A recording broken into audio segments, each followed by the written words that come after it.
Hey, yo, this is Ryan. It's May 23rd, 2020. I'm playing you a little rap from Bryson Gray. If you don't know him, look him up. He's a pro-Trump supporter, rapper, got mad skills. Give you a little taste of this.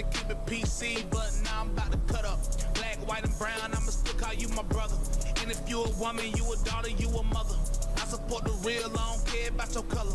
Say the truth, why they trying to take our freedoms from us? We got our Baghdadi. Tell Miss Clinton this is not no Benghazi. It's crazy watching Democrats defend Soleimani. Telling people that I strapped up, so don't try me. They trying to take your guns. Control the flow of information. They feeding you fake news. Just how they started.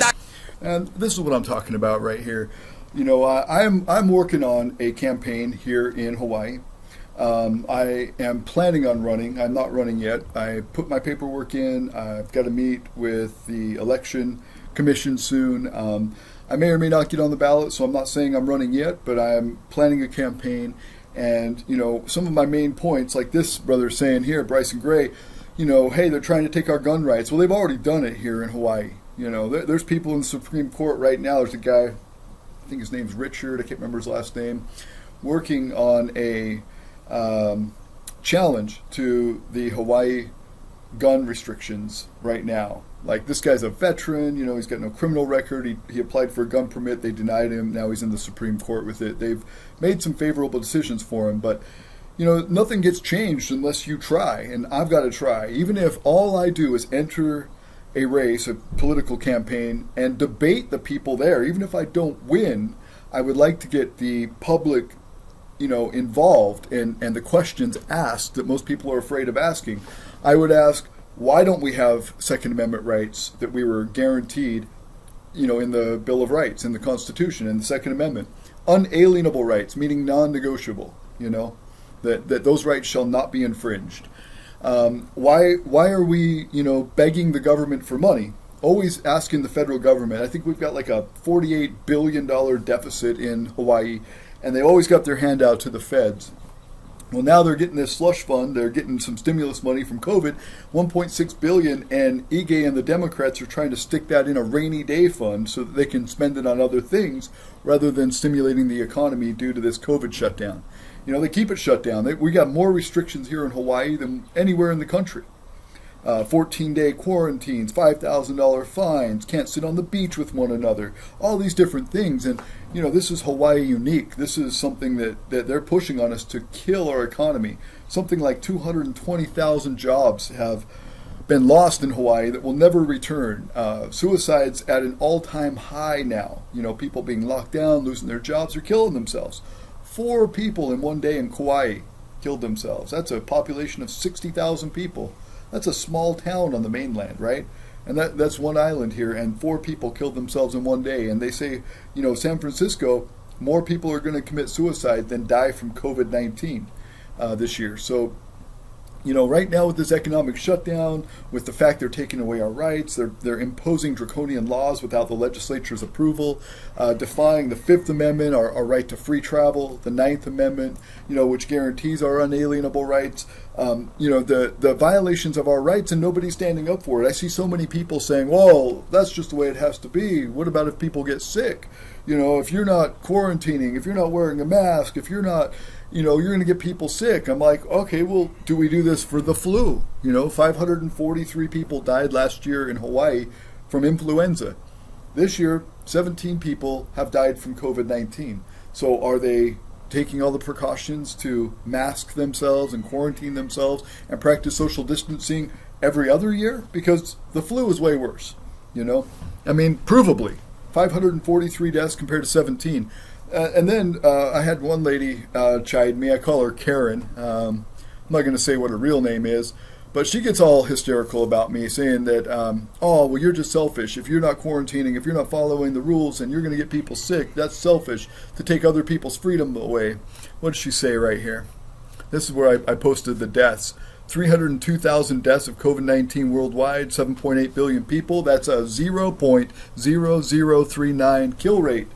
Right? That percentage is negligible. That's less than what the flu kills.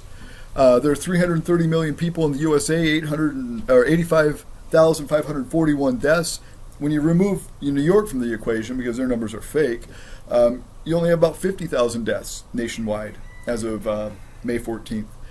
That's a 0.26% of the population, and that's including all 85,541 deaths. That's still 0.26% of the population. Japan has a population of 120 million people, has had 713 deaths. That's a 0.0006% kill rate, and they aren't even locked down. They don't have these draconian laws forcing them to lock down. So then Karen here, I'm not going to say what her real name is, it's not important, but the context here is, so she says in response, "So Ryan, you're saying if people feel the need to stay at home, it's their freedom? And if others wander around, it's their freedom? But I disagree. If one person's thought of their entitlement of freedom will put risk on another person's, then that is what it all boils down to. It's not about anyone's entitled freedom. It's about stopping the spread of a virus that can affect all human beings." What about the flu? What about the flu? 543 deaths last year in Hawaii from the flu, only 17 in the United States, or only 17 from COVID in Hawaii. Let's see. Yeah, last year 542 people died of influenza. This year only 17 people died from COVID. You best be doing all the things you're preaching regarding COVID the rest of the year, because the flu is way worse than COVID in Hawaii. Mask up. And, I mentioned that car accidents kill 120 people a year in Hawaii, still like 5 times more than what COVID has killed. So are they not driving? Are they keeping themselves out of cars so that they're not hitting people accidentally? Because accidents are accidents, right? They're not intentional. And 120 people die every year in Hawaii due to accidents. And you can't control it. Like, you're affecting other people's lives if you get in a car. You're risking other people's lives. And here's the numbers here. As of, April 30th, 2020, these are all the states, and you look at the influenza and pneumonia deaths compared to COVID-19, like it's uncomparable. The only place that it's like a lot worse is New York. COVID-19 deaths, 23,780 in New York. Flu pneumonia, 4,749. Every other state has less deaths from COVID by far than from the flu. New York's numbers are crazy, and they count deaths of COVID-like symptoms as COVID-19 deaths, even if they haven't done a post-mortem test. If it's got a flu-like symptom or a pneumonia-like symptom, they count it as a COVID death without even a post-mortem test. That's why they have so many. I think they're over 30,000 right now. It's crazy. And here's the references about the suicides, right? Suicide uptick, raising concerns. This is like Kauai. 4 suicides on Kauai in less than a week have prompted concern by police and health workers about COVID-19 crisis moving in a dangerous new direction. This is, nationwide deaths, talking about the corona deaths versus the suicide deaths. You look at the experts warn of surge of suicides tied to the coronavirus pandemic. Millions of jobs permanently lost. People on the financial fringe, suicides up dramatically, all because of this shutdown. And Karen is pissed that 17 people died of COVID symptoms in Hawaii. See, this is why I plan on running. I want to bring these items up. If I'm running against somebody who's also running and has been an incumbent. She's already got a spot in the county council. And if I run against her, I'm probably not going to win. But I do want to raise these concerns. Now, I do want to show that, I am not yet running. I've stated this, for 6 months on my website. What I said was Ryan Thompson is considering a run for political office in Hawaii County. The intent is not to win an election, but to have a discussion with other candidates about how to move forward in an economically and socially volatile time in Hawaii. Now, this was before COVID-19, and I wrote this. I said Ryan has been involved in activism and politics for over 20 years. Ryan has effectively, as a citizen, gotten inane and tyrannical free speech laws nullify, which forbid created obstacles for citizens to utilize their free speech rights. This happened in Utah in 2010, where they arrested me for using the streets without a permit. I challenged them based on my 1st, 5th, and 9th Amendment, and I won, and they rescinded the law, they nullified the law, and dropped all my charges. I've done this, with cannabis laws and other things. I've ran campaigns to fully decriminalize cannabis. So I'm active in my community. I've always been active. I've created jobs in my life. I've created businesses that were successful, that I've employed people for good wages in my life. And I've got businesses now, and I currently have employees in the mainland. And, so that's what I went to the mainland for this year, back in March, was to start that business. And, I've been successful in the past, and I'll probably be successful again. The point is, though, is to contribute, to be a productive part of society, not just to, ride on the skids of society and accepting whatever, the government's willing to hand out. I want to be an effective member of society. And I want to challenge these people on their corrupt ways. Why don't we have gun rights? Why are they supporting protesters that are blocking access to businesses like the TMT, and evading the rule of law? In fact, violating the rule of law. Why are we, taking so much money from the government, and then so many of these same people are saying that the government of the United States isn't actually valid in Hawaii, and then they don't listen to their rules and laws? They just take their money. Like, why are we doing that? Why is Hawaii taking more benefits, welfare benefits per capita than any other state? That's Hawaii County. I mean, it's crazy here. And then they push away businesses, and then they talk about their ancestry in Hawaii, going back 900 years or whatever, and how they were sustainable and this and that. Well, I mean, I know that the property I own, I pay about it's $100 a year in taxes. I mean, that's Big Island for you. $100 a year in taxes. And if I wanted to, I could set up a house that's not permitted and live off grid and grow whatever I want.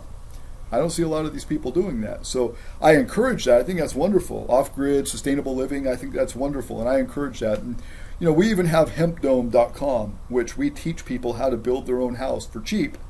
A good, solid, sustainable house, off grid, that's strong and easy to build and easy to disassemble, and it's all on my website, hempdome.com.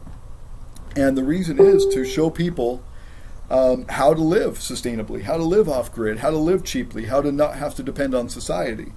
But that's not what a lot of people are doing. A lot of the people that are complaining, that say they want to go back to their roots, the way their ancestors lived and all that, they are not ready to do that.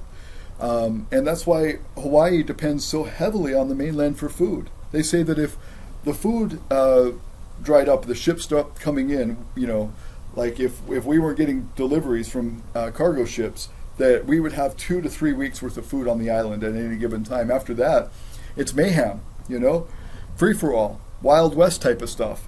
So in that regard, like I show here in this picture, I mean, this is me holding my AR-15 that I owned in Maine. I currently don't own that weapon anymore. I sold it a while back.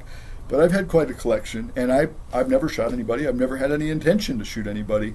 I haven't had an intention to defend my house, defend my children, and, I've got the ability to do that here in Hawaii as well. I mean, if somebody wanted to press it.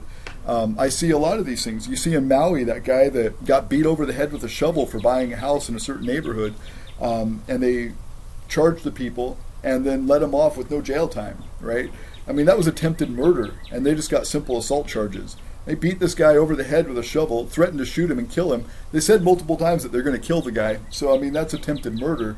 And they got off with a slap on the wrist and no jail time. They got time served. They should have spent 15 years in jail. So if, citizens can't depend on the government to defend us, be it our house, our family, or our business, then we need to be able to defend ourselves. So my platform, I would say we need to increase gun rights. We need to embrace our Second Amendment, which is an unalienable right, means non-negotiable. I would say instead of having 5-on-1 like a lot of locals do when it comes to fighting, that we just reinstitute the duel. Like back in the day when they would have a controversy, a problem, somebody's honor would be insulted, and instead of having 5 guys come over and beat some guy up, they would go outside and 2 guys would shoot it out, and whoever was left standing won. I think that we should reinstitute the duel. We should increase gun rights. We should protect. We should make sure that if businesses are paying taxes in this state, that they should be protected and their rights should be defended by the government that they're paying taxes to. I believe that we should become more sustainable. We should stop, encouraging Walmart. Like during this whole shutdown, Walmart, Target, Home Depot are all still running. All these businesses aren't shutting down at all. Yet the small businesses are being shut down. So locals are being shut out of the economy, and the big companies that don't even belong here, they don't even have people here from their company. They don't have locals on the island that are part of their company. Those are the ones thriving during this shutdown. That needs to end. We need to start focusing more on small businesses, and instead of closing down the small businesses, we need to close down the big businesses during something like this, or no businesses at all. No businesses should be shut down, especially with a kill rate of 0.29% or whatever it is. It's got a 99.5% recovery rate, this COVID thing. 17 people have died here. You're 5 times more likely to get killed by a car. You're like 5,000 times, 10,000 times probably more likely to die from influenza. 542 deaths from influenza last year, just the flu season, just the 3 months of the flu season.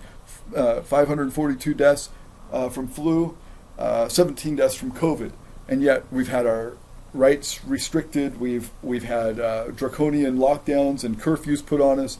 We've had $5,000 fines for being too close together on the beach, for not quarantining, misdemeanors, criminal charges, things that weren't even approved by the legislature, things that certainly violate the Constitution, the First, the Fifth, the Ninth Amendment, and so on. So we need to reaffirm that we have constitutional rights. That's what a republic is. That's why we have a constitution, to define those rights and to restrict government, not to restrict the people, but to restrict government from infringing on the people's rights. That's what the Revolutionary War was all about. That's what 1776 was all about, was a tyrannical government forcing itself on us and, us restricting that, overthrowing them and then restricting it. Just like Queen Liliuokalani did, in the 1893 overthrow, where she used her executive powers while the legislature was out of session and her cabinet was dismissed. She took it upon herself to draft a new constitution and try to use her executive powers to push it through.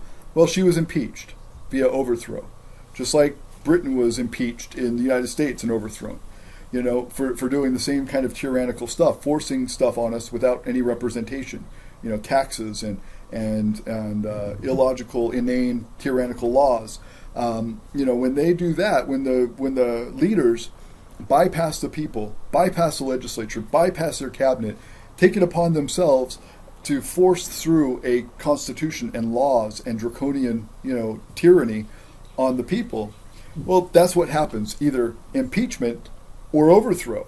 I mean, just think if Donald Trump, when Congress was out of session and had nobody to resist him, and he dismisses his cabinet or whatever, and it's him alone, and he says, okay, I've just drafted a new constitution, I'm going to push it through, I'm going to use my executive powers to enact this new constitution. That's exactly what Liliuokalani did back in 1893. And if Trump did that today, I would be the one leading a revolution against him. I like Trump, right? I like a lot of what he's done. I think he's an asshole as a person, but I like a lot of what he's done for this economy and for this country, for religious rights, for, unborn babies. I mean, I like a lot of what he's done. But if he was to force through a constitution without our legislature's approval, without Congress's approval, without the people being involved, or if it violated our inalienable rights defined in the Bill of Rights and protected by our Constitution, then I would be the one leading a revolution. Because it would be necessary, just like Thomas Jefferson said, right? That we shouldn't even go without a revolution longer than 20 years, to refresh our liberties, to stand up for what's right. So, yeah, I agree with what happened in the overthrow, and so did the rest of the world. I mean, all of Hawaii's allies, all of their treaty partners at the time, sent letters of recognition to the Republic of Hawaii, recognizing the Republic of Hawaii as the true authority in Hawaii. Now that fulfills international law. If you just look up what annexation means in Encyclopedia Britannica or Webster's, that's what annexation is, right? It's a part of it. A part of the common law is that international recognition is approval, is fulfillment of the international law, just like what happened in the American Revolution, just like what happened in the French Revolution. And then they say, well, the United States was involved in that revolution. Well, so what? France was involved in the American Revolution. Who sent a whole bunch of ships and weapons and troops? France, Germany. lots of them lots of other countries sent support to the Americans to overthrow Britain in the United States. So that's an illogical excuse that, oh, well, America was involved, so therefore it's invalid. No, that's not how this works. International recognition makes it valid. So I just wanted to touch up on a few of these things. Yes, I may or may not be running. No, I haven't announced what I'm running for yet, because even though I put my paperwork in and I'm waiting for the meeting to happen with the election officials, the election commission, I have not gotten on the ballot yet. So I'm not taking donations. I'm not yet claiming what I'm running for or what office yet until I'm actually on the ballot, because I don't know if I will be. I may or may not make the ballot. I'm in quarantine based on having to travel back and forth from the States, from the mainland. So I'm in quarantine. Well, I'm almost out of quarantine. I've got like a few hours left. And I haven't been able to go collect my signatures or go down to meet with the election commission yet because of this tyrannical, unconstitutional lockdown, martial law, or whatever we're going to call it. But I will be able to get down there next week, and I will talk with them and see what it's going to take, and I will try to get on the ballot. And like I said, my main purpose is just to debate the people that are currently running, to disrupt politics as usual, and to try to make a difference here so that businesses and individuals and constitutional rights are protected. Because this is ridiculous that we don't have gun rights. It's ridiculous that we have to get ignored by our government when our businesses are being attacked, like the TMT right now. It's ridiculous that citizens would be blocked from a public road, like the Mauna Kea access road. When we tried to go up, the protesters blocked us. We talked to the police. Well, they called the police on us while we were trying to get up that Mauna Kea access road. And then they said, oh, the police, we need you. These guys are blocking the road. And so we talked to the police after that, and the police were like, well, you need to talk to Mayor Kim or Governor Ege. We can't help you. But that's what their job is to protect our constitutional rights. My Fifth Amendment right to freely travel up that road was denied by a group of unlawful protesters that were blocking a public road that my public tax dollars pay for. And the police wouldn't protect my rights and wouldn't remove them from the road. And so that's the problem. Like if I was blocking somebody's driveway, or something like that, and they called the police, well, the police would obviously remove me. Like, I can't do that. I can't block people's right to freely travel. Well, they should have done that for me, but didn't on, December 14th when we went up there. Just to go up and see the snow and play with the snow up on the Mauna. And something that I do as a cultural tradition that I have done all my life. And they're saying, no, you can't do that. You can't play with snow. This is our road. Get out of here. Like, no, my public tax dollars pay for it. The Department of Transportation maintains that road. There's a moratorium for the county to maintain that road before DOT took over. From DHHL and the county of Hawaii, they, were in agreement in this moratorium that the county would take care of the road and maintain it for public access. State Constitution in Section 7 says, that the DHHL lands are for Native Hawaiians and general public usage. Both. Like, general public and Native Hawaiian. So we need to enforce the laws. If we're going to have the laws, we have to enforce them equally. Just like the 14th Amendment says. We can't have unequal enforcement of the law. We have to have equal enforcement. So, if I'm going to be removed for blocking somebody's driveway, then somebody who's blocking a public road should be removed to let the public transport up and down it. Or TMT, who has business up there, who has a permit, who's went through the courts to get their permit. Like, we can't have this, constant impediment of our civil rights. And if we do, that's where the problem comes from. That's where, unrest comes from. That's where these politicians get fired if they're not protecting everybody equally. This isn't about race to me. Like, we're the human race. I'm not playing the race card. That's bullshit. And so when it comes to race, we're the human race. When it comes to where we live, it's planet Earth. I'm tired of imaginary borders and all this bullshit. But if we're going to pay taxes, we're going to get equal protection. That's my platform. Gun rights, duels, equal protection under the law, local businesses. That's what we need more of. Peace. This is Ryan. Check me out at electryan.org. I'm going to play a little more Bryson Gray for you. Yeah. Mega gang, cat gang, same thing. Mega gang, cat gang, same thing. Look, yeah. If you don't like this country, you can leave. If you don't like this country, you can leave. They talk about socialism, please shut up. They say keep it PC, but now I'm about to cut up. Black, white, and brown, I'ma still call you my brother. And if you a woman, you a daughter, you a mother. I support the real, I don't care about your color. Say the truth, why they trying to take our freedoms from us? We got al-Baghdadi. Tell Miss Clinton this is not no Benghazi. It's crazy watching Democrats defend Soleimani. Telling people that I strap up. Pow! Try me, they trying to take your guns. Control the flow of information. They feeding you fake news. Just how they started the nation. Now your kids supporting terrorists. They should support our nation. And if you don't like this country, get out, stop procrastinating. If you don't like this country, you can